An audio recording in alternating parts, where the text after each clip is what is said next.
I'm 29 years old, and I've always thought I had a pretty good relationship with my family. That changed instantly when I borrowed my brother Tyler's phone and saw a notification from a group chat titled, The Real Family. With shaking hands, I opened it to find years of photos, jokes, and plans my parents' brother and sister shared without me. It was like I didn't exist to them. They had a whole separate life behind my back. If you're watching this from your bedroom or living room, hit subscribe and drop a comment letting me know where you are. This story of family betrayal goes deeper than you can imagine. I grew up in a suburban neighborhood outside Portland with what I always thought was a close-knit family. My father Robert is an engineer, my mother Susan teaches high school mathematics, my older brother Tyler works in finance, and my younger sister Megan is a physical therapist. From the outside, we were the picture-perfect American family, complete with annual beach vacations and holiday traditions. As a child, I always felt slightly different from the rest of them. While my siblings excelled in sports and practical subjects, I was drawn to literature, art, and creative expression. My parents tried to be supportive in their own way, but I often caught the subtle exchanges of glances when I talked about becoming a writer, instead of pursuing something more practical. Samantha's just going through a phase, my father would say whenever I mentioned majoring in English literature. She'll come around to something more realistic eventually. But it wasn't a phase. After graduating from college, I moved to Chicago to pursue my writing career, while the rest of my family remained firmly rooted in Portland. The distance was difficult at first, but I made conscious efforts to stay connected. I called my parents twice a week, texted my siblings regularly, and flew home for important family events. From my perspective, we maintained a good relationship despite the distance. Sure, there were occasional awkward moments during my visits home, when everyone would laugh at jokes I didn't understand, or references to events I hadn't attended, but I chalked it up to simply missing day-to-day interactions. "What's so funny?" I'd ask, when they erupted into laughter over dinner. "Oh, it's just something that happened last week," my mother would explain vaguely. You had to be there. I noticed that sometimes when I called, there would be background noise suggesting a gathering, but when I asked about it, the answers were always casual dismissals. "Just a small impromptu thing," Tyler would say. "Nothing planned, just happened to be in the neighborhood." Over the years, I sent thoughtful birthday gifts, organized virtual game nights, and tried to be present despite the physical distance. I shared my writing successes, listened to their stories, and thought we were managing the distance well. I was building my career and life in Chicago, with occasional publications in literary magazines and a growing network in the writing community while maintaining my family ties. There were subtle signs that something wasn't quite right, moments that in retrospect should have alerted me. Like the time I surprised everyone by flying home for my father's birthday, only to find the house empty and their cars gone. When they returned 3 hours later, they seemed more annoyed than pleased to see me. "We went for a family hike," my mother explained. "If you'd told us you were coming, we would have waited." Or the time I overheard Megan on the phone saying, "No, we can do it next weekend when Sam's gone. It'll be more fun without having to explain everything." But I dismiss these incidents. Families grow apart somewhat when members move away, right? I told myself it was natural for them to have their own rhythms and routines that didn't include me anymore. I was building my own life in Chicago, so it made sense they were building theirs in Portland. Last spring, I flew home for my parents' 35th wedding anniversary. I had helped coordinate with Tyler and Megan to plan a special dinner celebration, contributing ideas and money for their gift. When I arrived, everyone seemed genuinely happy to see me, if a bit reserved. The first 2 days of my visit were pleasant enough. We reminisced about family memories, took a walk through the neighborhood, and prepared for the anniversary dinner.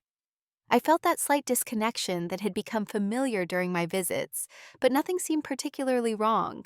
Looking back, I realize now that I'd become so accustomed to feeling slightly out of sync with my family that I no longer recognized how abnormal it truly was. I had normalized the subtle exclusion, the inside jokes. I wasn't part of the conversations that stopped when I entered a room. I had convinced myself this was just what happened when you moved away from home. I couldn't have imagined what I was about to discover, or how it would shatter the illusion I'd been carefully maintaining about my place in our family. It happened on the third day of my visit, the afternoon before my parents' anniversary dinner. I was sitting in the living room finalizing a freelance article on my laptop when my phone died. The deadline was approaching, and I needed to send the piece to my editor within the hour. Tyler, can I borrow your phone? Mine's dead, and I need to email something urgently. I called out to my brother who was in the kitchen. Sure, he replied, seemingly without hesitation. It's on the coffee table. I picked up his phone, grateful for his casual agreement, as I unlocked it with the family passcode we'd all used for years. A notification banner slid down from the top of the screen.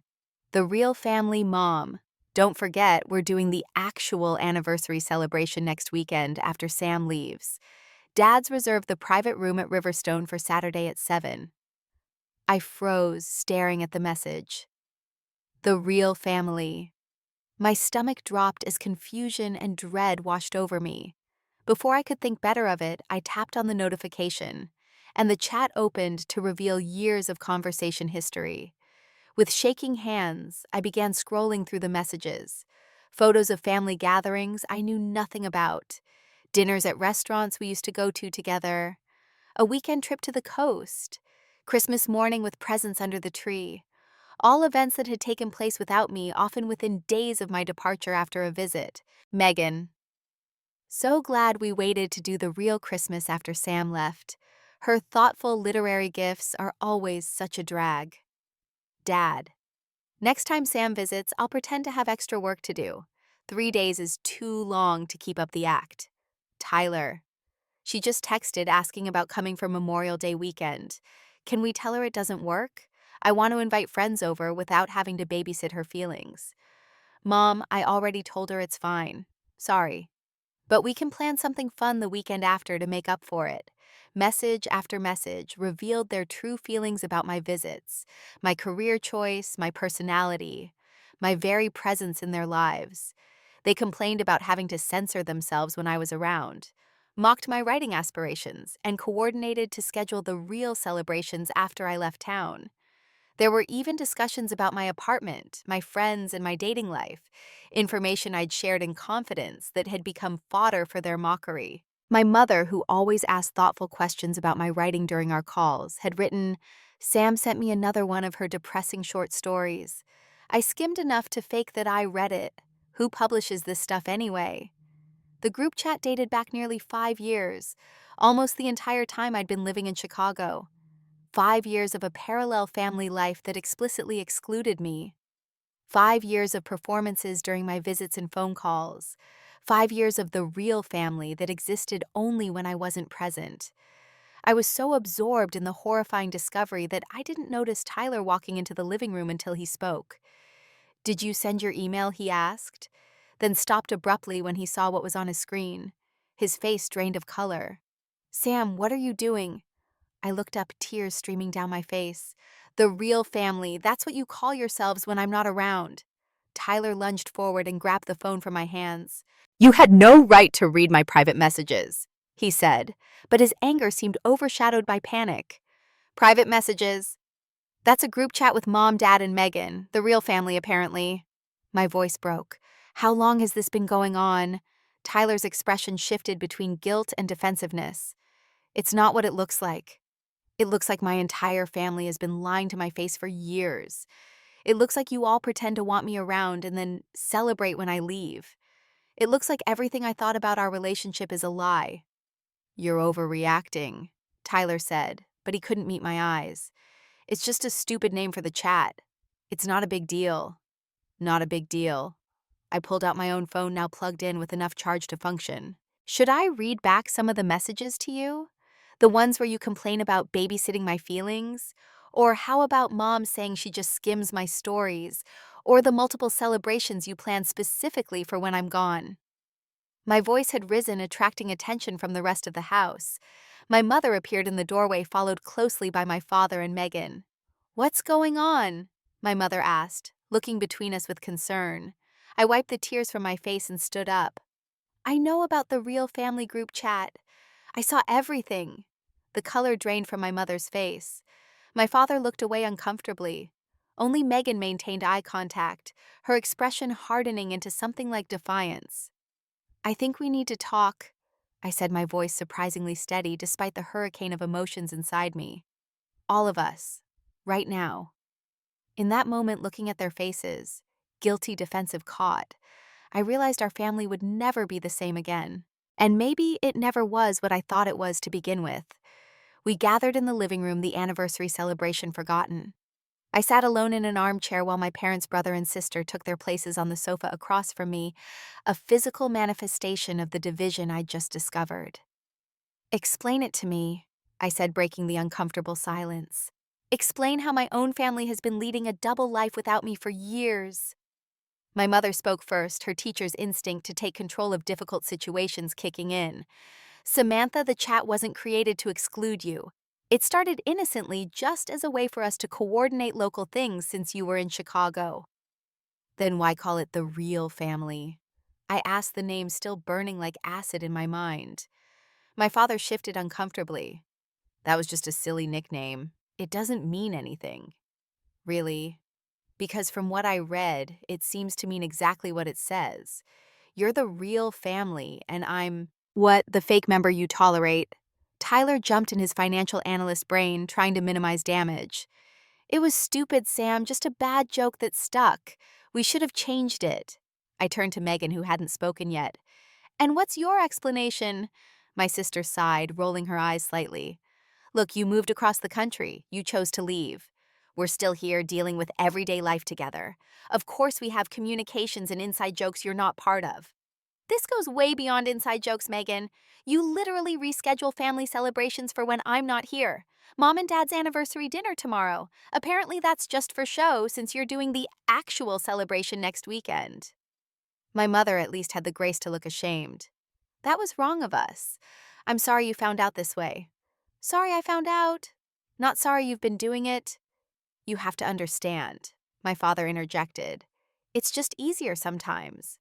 You're so sensitive about certain topics, and your lifestyle is so different from ours. Sometimes we just want to relax without worrying about offending you." Each word was like a knife. "What topics am I sensitive about? What about my lifestyle is so offensive to you?" "Your career choices for one," Megan said bluntly. "Every time someone asks what you do for a living, we have to explain why you're 30 and still trying to be a writer instead of having a real job with benefits." "Megan," my mother cautioned, but my sister continued. "And your political views, your vegetarianism, your constant analysis of everything, as though life is one of your stories.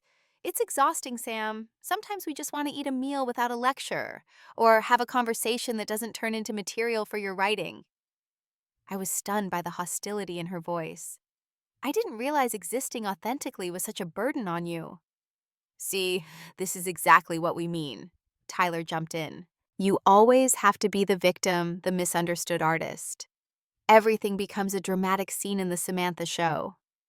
I looked to my parents, hoping they would defend me, but my father just stared at his hands, while my mother offered a weak, "We love you, Samantha, but sometimes it is hard to connect with your world." "My world," I repeated incredulously. "I'm not from another planet. I'm your daughter, your sister. I've always shared my life with you, asked about yours, tried to stay connected despite the distance." "And we appreciate that," my mother said quickly. "We do. Do you? Because from what I read in that chat, you mock everything I share with you. My writing, my apartment, my friends. You pretend to be interested during our calls and then laugh about it afterward." No one denied it. "How long has this been going on?" I asked. "The chat, the fake celebrations, all of it." Tyler and my parents exchanged glances, but Megan answered directly. "Since about 3 months after you moved to Chicago. We had a family dinner that you missed, and everyone was saying how relaxed it felt without having to consider your feelings about everything. Dad created the group chat that night." I turned to my father, betrayal cutting even deeper. "Dad?" He couldn't meet my eyes. It wasn't meant to become what it did Samantha. It was just supposed to be for coordinating local things. But it became much more than that, didn't it? It became the place where you could be your real selves. Say what you really think about me. "You're making this bigger than it is," Tyler insisted. "Every family has complications. We still love you." "Do you?" "Because love usually doesn't involve systematic deception and mockery." I pulled out my phone where I'd taken screenshots of some of the most hurtful messages. Was it love when Mom wrote that my latest publication was pretentious garbage, even while congratulating me to my face, or when you, Tyler, suggested canceling our traditional birthday call because you had better things to do? Or when Dad said he was counting the days until I left after Christmas? My mother began to cry softly. My father put his arm around her, his face a mask of discomfort and shame. "I'm not making this bigger than it is," I continued, my voice breaking. "You've been living a double life where I'm an unwelcome outsider, someone you merely tolerate. You've been lying to my face for 5 years while sharing your real feelings and experiences with each other. You've made me the family joke." "That's not true," my mother protested weakly. "Then what is the truth, Mom? Please help me understand how my family could do this to me." The room fell silent, except for my mother's quiet sobs. Finally, Megan spoke again, her voice softer but still firm. "The truth is, Sam, you've always been different from the rest of us. Always in your own world, judging our choices while expecting us to celebrate yours. You left, but you still wanted us to revolve around you. The chat became a place where we could just be ourselves without your scrutiny." Her words hit with devastating accuracy. Had I been judgmental? Had I expected too much? Was this somehow my fault? "I never knew you felt that way," I said quietly. "Any of you. You never told me." "Would you have really listened?" my father asked, finally looking at me. "Or would you have turned it into another story about your unappreciative family, who doesn't understand your artistic soul?" The caricature he painted of me was so foreign to how I saw myself that I was momentarily speechless. Was that really how they viewed me, as some pretentious, self-absorbed writer who looked down on them? "I would have listened," I finally said. "I would have tried to understand. But you never gave me the chance. You just created a separate life without me and pretended everything was fine." I stood up suddenly, needing to escape this room, this house, these people who I no longer recognized as the family I thought I had. "I can't stay here tonight. Not after this." "Samantha, don't be ridiculous," my mother said, wiping her tears. "Where will you go?" "A hotel, anywhere but here." I moved toward the stairs to pack my things. "See?" Megan called after me. "This is exactly what we mean.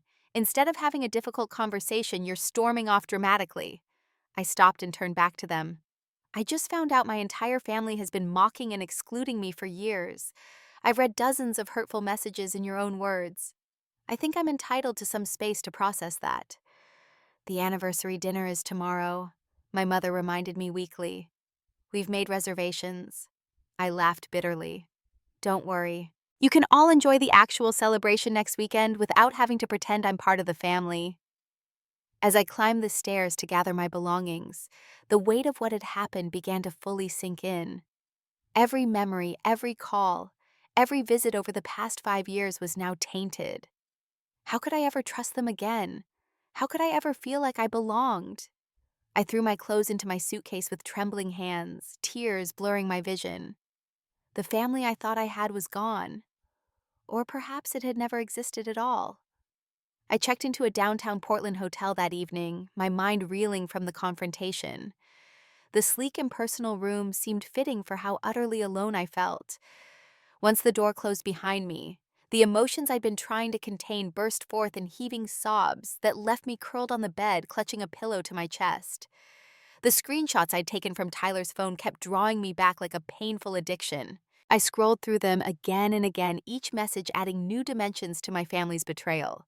There were photos from a surprise party for my father that I hadn't even known about, comments about relief when I canceled a planned visit due to work deadlines, discussions about family news they deliberately kept from me.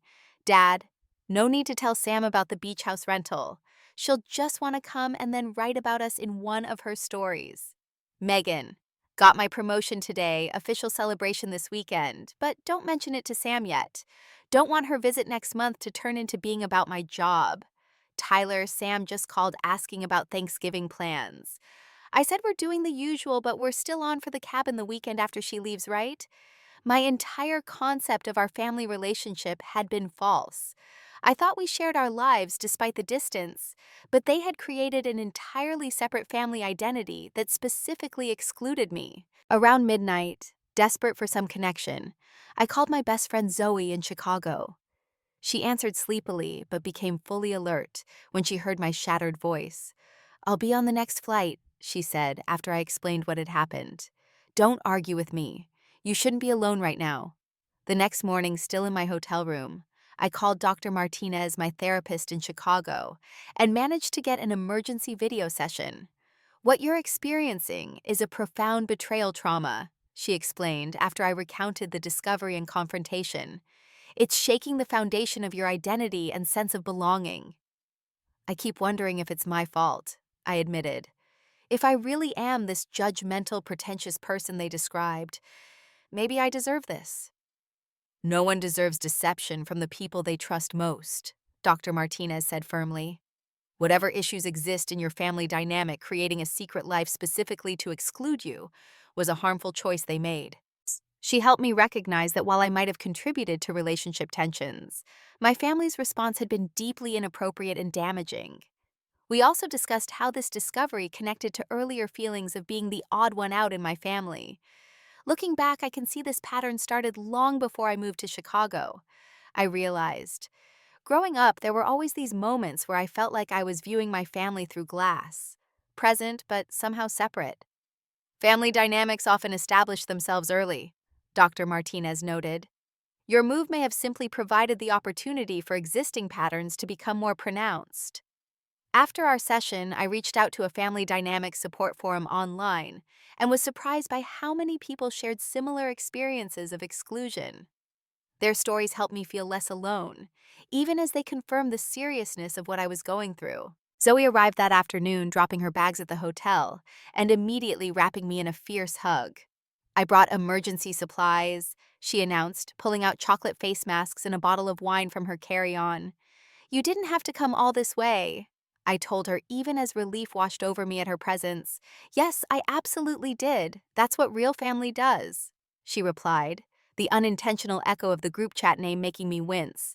"Sorry, poor choice of words, but you know what I mean." That evening, I received a text from my cousin Jake, my mother's nephew who lived in Portland. "Heard about what happened. Can we meet for coffee tomorrow?" Jake and I had always gotten along well, though we weren't particularly close. Curious about his perspective, I agreed to meet him at a cafe the next morning. "I knew about the chat," he admitted as soon as we sat down with our coffees. "Not the content, but its existence. I never felt right about it." "Why didn't you tell me that?" I asked, trying to keep accusation from my voice. Jake looked genuinely remorseful. "I should have. I convinced myself it wasn't my place to get involved in your immediate family's business. But seeing how hurt you are, I realized that was a cop-out." He offered valuable perspective as someone adjacent to our family dynamics. "You and your siblings were always like oil and water, Sam, even as kids. But it seemed like your parents worked harder to understand them than to understand you." "Did everyone know about this except me?" I asked, the thought making my stomach churn. "Not everyone. Your grandmother never knew, I'm certain of that. She always thought you were the most interesting one in the family. And there are others who would be horrified if they knew. Uncle David and Aunt Claire have asked about you specifically whenever I see them." Learning that there were family members who genuinely valued me was a small comfort. Jake also shared that he'd always admired my choice to pursue writing, despite his own more conventional career path. "I saved that article you published in The Atlantic," he confessed. "Showed it to my girlfriend and everything. I was proud to say my cousin wrote something so insightful." Over the next few days with Zoe's support, I built a makeshift emotional safety net. Daily therapy sessions connecting with online support groups, long talks with friends from Chicago who expressed outrage on my behalf. I started journaling extensively, trying to process my feelings through the writing that my family had so often mocked. By the third day, I felt steady enough to face my family again. Not for their sake, but for mine. I needed closure, needed to express my feelings clearly, rather than leaving things in the heated chaos of our last conversation. "Are you sure you're ready?" Zoe asked as I prepared to return to my parents' house. "You don't owe them anything right now." "I'm not doing it for them," I explained. I'm doing it for me. If I leave without saying what I need to say, I'll regret it. With Zoe waiting supportively at the hotel, I took a deep breath and called a ride back to the house where I'd grown up, the home that had never felt quite like it belonged to me. I arrived at my parents' house at exactly 2 in the afternoon, having texted my mother that I wanted to speak with everyone. The formality of the arrangement already signaled how dramatically our relationship had changed. No longer would I simply walk in unannounced. I was now effectively a visitor requesting an audience. My mother opened the door before I could knock, her face lined with worry and fatigue. "Samantha, thank goodness. We've been so worried." "I told you I was at a hotel," I replied evenly. "And I answered your texts." "I know, but still." She stepped back to let me in. "Everyone's in the living room." I walked in to find my father Tyler and Megan sitting tensely in the same positions as during our last confrontation.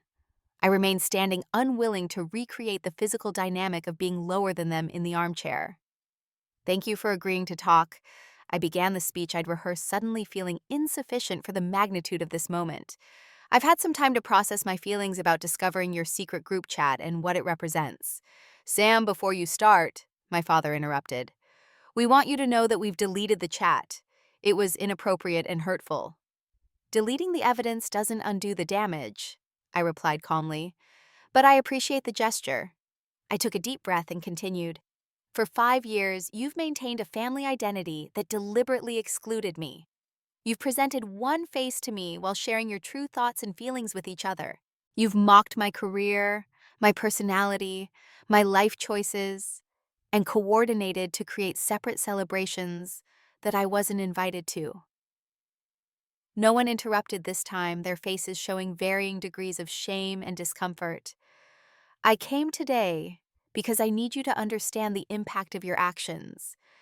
Every memory I have of our family interactions over the past 5 years is now tainted. Every time you told me you were proud of me, every time you said you missed me, every time you claimed to value our relationship, all of it feels like a performance now." My mother started to cry softly. Tyler looked at the floor. Only Megan maintained eye contact, though her usual defiance seemed subdued. "The worst part isn't even the hurtful things you said about me. It's the fact that none of you felt you could be honest to my face. Instead of having difficult conversations about our differences or any issues you had with me, you created a secret forum to vent and mock and exclude." "We should have handled it differently," my mother acknowledged, wiping her tears. "The chat started innocently, but it evolved into something mean-spirited. I let it happen. I'm so sorry, Samantha." "How did it start exactly?" I asked, realizing I needed to understand the origins to process what had happened. My mother glanced at my father before explaining. "After you moved to Chicago, there were logistical things we needed to coordinate locally. Who was bringing what to dinner, scheduling around local events, that sort of thing. But then it became a place to share frustrations." "What frustrations specifically?" I pressed. My father sighed heavily. "Samantha, surely you realize that your perspective on life is very different from ours. You've always been more sensitive, more questioning of traditions and expectations." "More difficult, you mean?" I translated. "That's not what I said. But it's what you meant. I've seen the messages, Dad. You called me exhausting and a drama queen for simply expressing opinions different from yours." He had the decency to look ashamed. "Those comments were unfair and made in moments of frustration." "What about the separate celebrations? The anniversary dinner you rescheduled for after I left, the holidays you recreated without me? Was that also just frustration?" No one had a good answer for that. "Look, Sam," Tyler finally spoke up. "We screwed up. Badly. The chat became this toxic thing that took on a life of its own. What started as occasional venting turned into this whole parallel existence. It was wrong. At least you admit it," I acknowledged. "But I need you all to understand that this isn't something I can just forgive and move past immediately. You've shattered my trust and my sense of belonging in this family."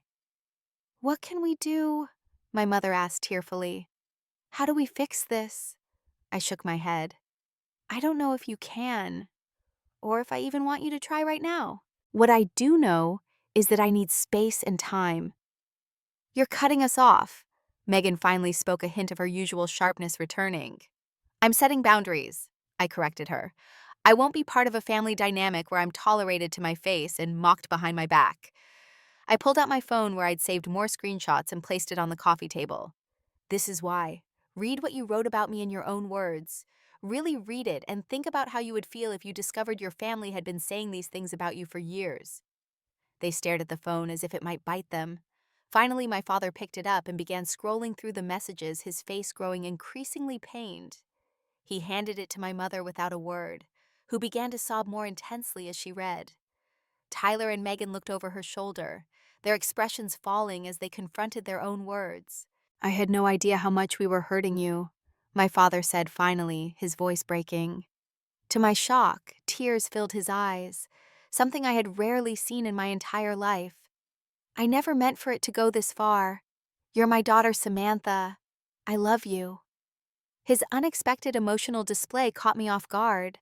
Part of me wanted to rush over and comfort him, to fall back into the familiar pattern of managing everyone else's emotions while suppressing my own. But I stood my ground. If you love me, why was it so easy to exclude me, to mock me, to create a family identity that had no place for me? Because we're cowards, my father admitted, wiping his eyes roughly. Because it was easier to vent in private than to have difficult conversations. Because your mother and I failed as parents to create a family where differences could be discussed openly. His candor was stunning, and sadly, too late. I'm going back to Chicago tomorrow, I announced. I need time away from all of you to figure out what kind of relationship, if any, I want moving forward.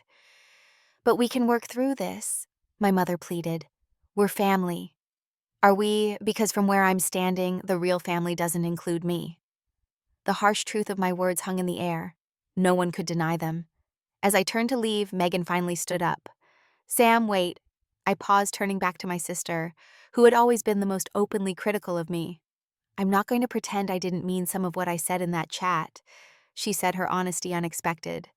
We are different, and sometimes I don't understand your choices. But what we did was cruel, and you didn't deserve that. I'm sorry. Her apology limited, as it was felt more genuine than my parents' emotional pleas. I nodded in acknowledgement. Goodbye, I said simply. I'll let you know when I'm ready to talk again. As I walked out of my childhood home, I felt both heartbroken and strangely liberated. For years, I'd been trying to belong in a family that had secretly decided I didn't fit. Now at least the pretense was gone. Whatever came next would be built on truth, painful as it was, rather than comforting illusions. The flight back to Chicago the next day felt like crossing a threshold. As the plane lifted off from Portland, I was leaving behind not just my geographical hometown, but the fantasy of family I had clung to for so long. Zoe sat beside me, having changed her return flight to match mine. How are you holding up? She asked as the seatbelt sign turned off. Numb, mostly, I admitted, like I'm in a strange limbo between grief and relief. The next few weeks passed in a blur of emotional processing and practical adjustments. I returned to my apartment, my writing work, my Chicago life, all unchanged physically but transformed by my new perspective. My phone buzzed regularly with messages from my family, each taking different approaches to the situation. My mother sent daily texts expressing remorse and love, often with attached photos of my childhood, as if to remind me of happier times. Remember this day at the beach? We were so proud of you. Her messages were emotional appeals to our shared history, carefully avoiding the more complicated present. My father's communications were less frequent, but more direct, acknowledging specific harms, rather than making general apologies. I've been reflecting on what you said about us valuing Tyler's and Megan's choices more than yours. You were right, and I'm sorry for that inequity. Tyler sent occasional casual texts that awkwardly attempted to rebuild normalcy. Saw this book review and thought of you. How's that new coffee shop near your apartment? His approach seemed to be pretending the wound wasn't as deep as it truly was. Megan surprisingly respected my request for space most consistently. Her rare messages were straightforward and undemanding. When you're ready to talk, I'm here. No pressure. I responded minimally, acknowledging their messages without engaging deeply. Dr. Martinez helped me establish boundaries that protected my emotional well-being, while leaving the door open for potential reconciliation. Healing doesn't mean you have to let them back in the same way as before, she reminded me during one of our sessions. You get to define what family means to you now. That permission to redefine family became central to my recovery. I began strengthening connections with people who truly valued me. Zoe and my other close friends in Chicago, extended family members like Jake, who reached out with genuine support, fellow writers who understood my creative pursuits. My column for a local arts magazine evolved to explore themes of belonging and chosen family, resonating strongly with readers and leading to a contract for a personal essay collection. The irony wasn't lost on me that the family pain my parents and siblings had mocked was becoming the foundation of my professional success. When the first major holiday approached, my mother called rather than texted. "We're hoping you'll come home for Thanksgiving," she said, her voice tentatively optimistic. "We want to start rebuilding our relationship." "I'm not ready for that," I told her honestly. "It's too soon." "But it's Thanksgiving," she protested. "Family should be together." Mom discovering that chat was only 2 months ago. I'm still processing everything. Being together for a holiday just because it's expected would be returning to the same patterns that got us here. Her disappointment was palpable, but she didn't push further. "We miss you," she said before hanging up. I spent Thanksgiving with Zoe's family instead, who welcomed me warmly and without the underlying current of judgment I'd always felt with my own relatives. Their genuine interest in my writing, their comfortable acceptance of differences, highlighted everything my family interactions had lacked. In early December, I received an unexpected email from Tyler with the subject line, "The chat is gone, but you should see this." Attached were screenshots of a new family group chat that included my name. "Mom, I miss Sam so much. I keep thinking of things to tell her, and then remember she's not ready to talk. Dad, I found her first published story in my desk drawer today. I've been rereading her work and realizing how talented she really is. I wish I'd told her that more. Megan, I started reading that author. She always recommended the one I dismissed. She was right, the books are amazing." Tyler. I told my colleague about Sam's essay in The Atlantic, and she'd already read it and loved it. I was so proud to say that's my sister. Reading their messages, I felt conflicting emotions. Part of me was touched by their apparent growth and reflection. Another part wondered if this was just another performance, another way to manage my perception rather than genuinely change. I shared the screenshots with Dr. Martinez during our next session. "What do you make of this?" I asked her. "Is it real, or are they just trying to win me back?" "It could be both," she suggested.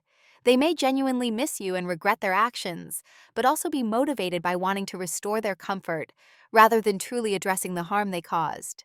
"So how do I know if they've really changed?" "Time," she said simply. "Consistent actions over time, especially when tested.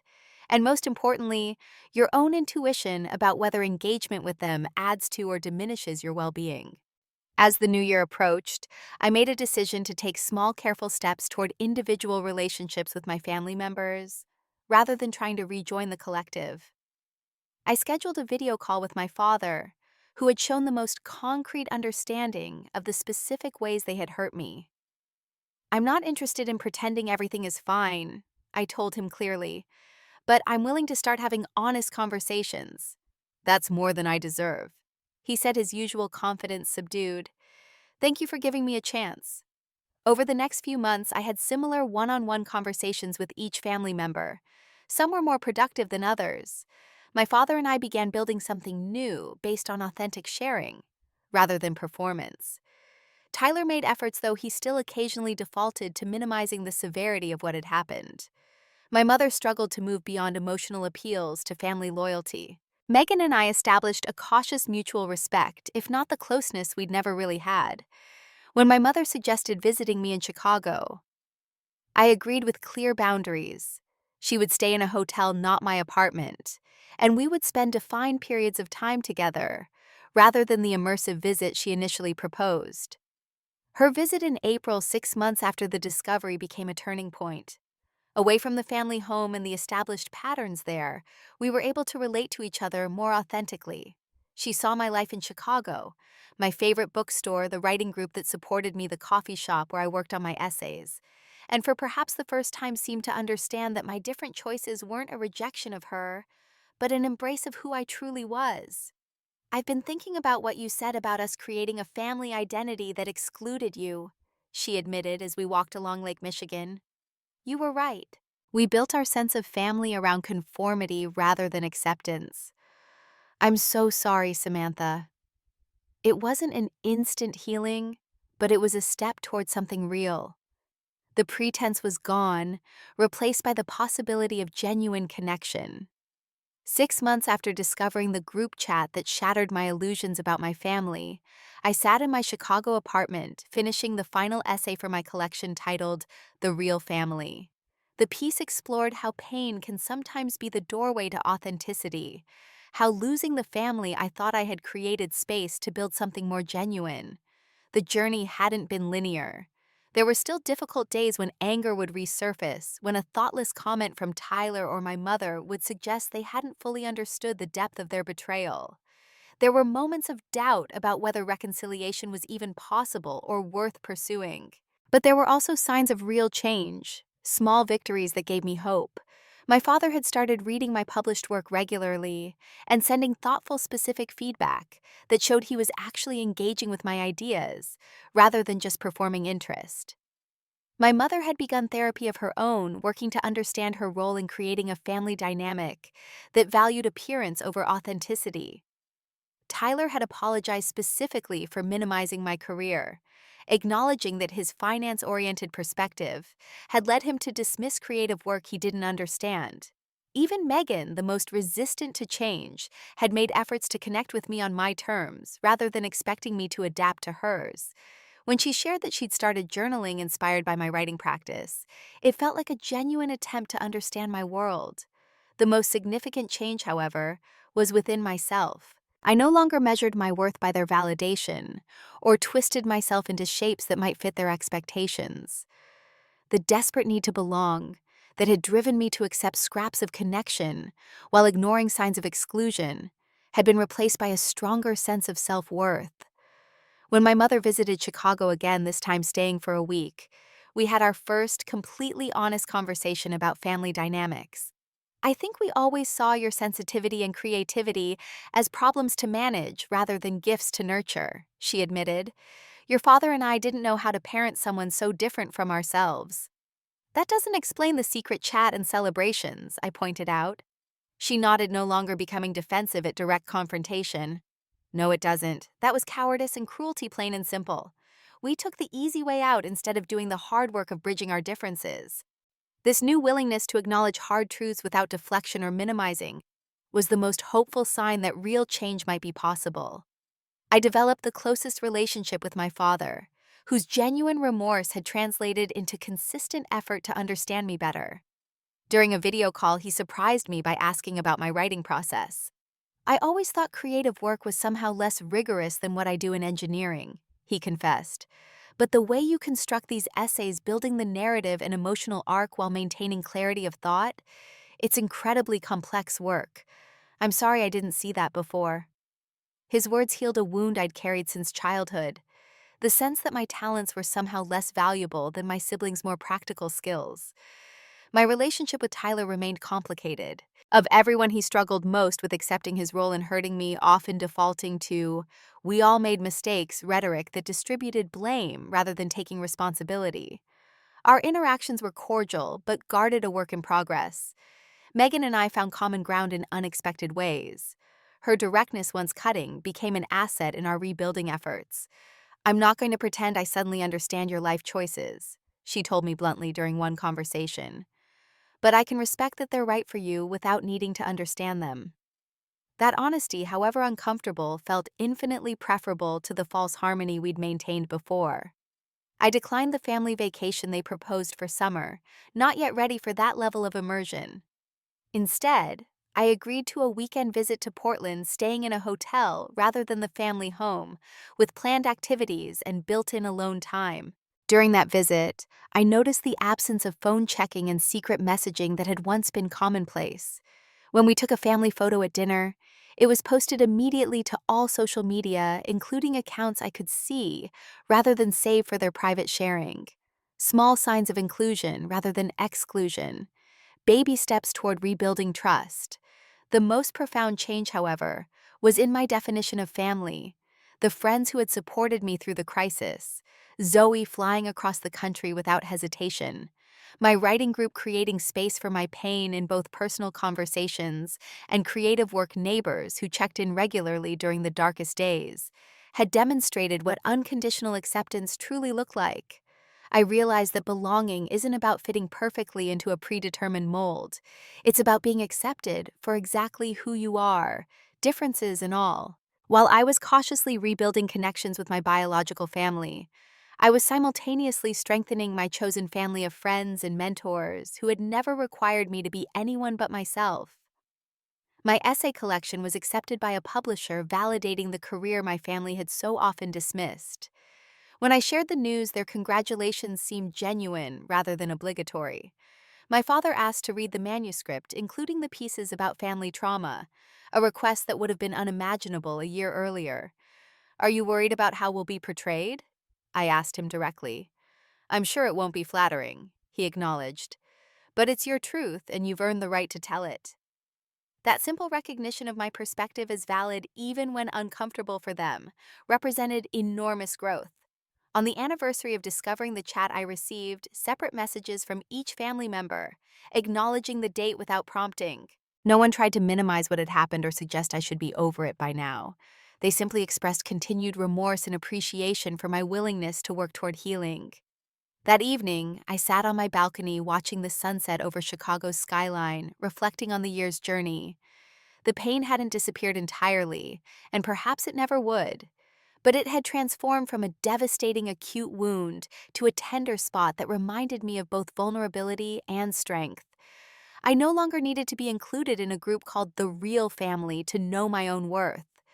I had built something more valuable, relationships based on truth rather than comfortable illusions, connections that honored rather than erased differences, a sense of self that didn't depend on others' validation. Sometimes the most painful discoveries become doorways to freedom. Sometimes losing what you thought you had creates space for something more authentic to grow. And sometimes the family you build yourself is more real than the one you were born into. If you've experienced family exclusion or discovered painful secrets, I'd love to hear your story in the comments. Has anyone else found that painful truth was ultimately more healing than comfortable illusion? Please like and subscribe if this resonated with you, and share with someone who might need to hear that belonging doesn't mean erasing your true self. Thank you for being part of my healing journey, and remember that your worth is never determined by others' ability to see it.